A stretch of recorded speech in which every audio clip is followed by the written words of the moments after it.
so much about the Roswell findings, what's there, what wasn't there, the secrecy surrounding that. But from your studies of astrophysics, from being an astronaut, from going to the moon, from studying the pictures of the galaxy, tell me something that you've seen or that you've studied that you just feel in your gut there is something else out there.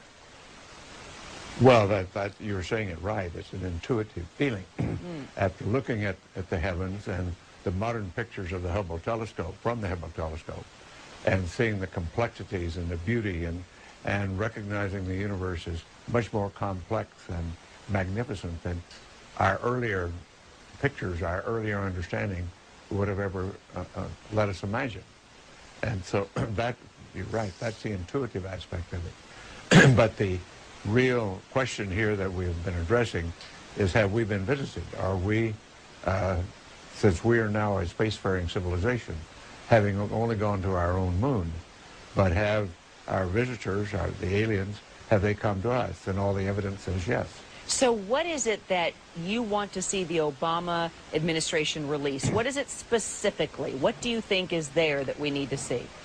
Well, the other nations, and this has been a global phenomenon, other nations and just in recent history, the Belgian nation, the French, the Brazilians, the Mexicans, the Argentines, all of their files have been opened up, and there's no reason in the world why the U.S. files, the leading nation in the world in this period, should have been reticent in opening ours too, except special interest groups. So Edgar, but let me ask you, I mean, for all the stories that have leaked over all the years, I mean, and there's always somebody somewhere that's going to leak something, and if there was really something there, don't you think by now somebody would have said something?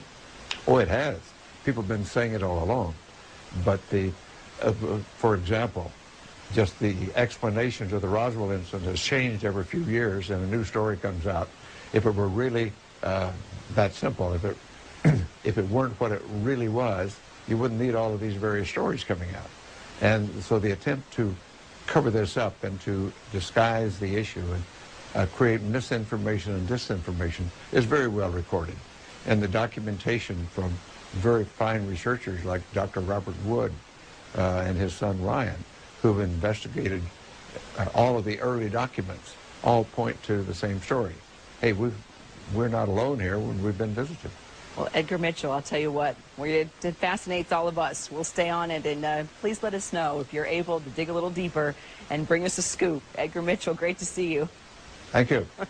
Well, okay, you heard from a man who's been where only a handful of Earthlings have been before. Does his argument add any gravity to the issue? Tell us if you think the president should open up the mysterious UFO files and why. Our email, CNNnewsroom@cnn.com. We're going to read your responses in just a bit.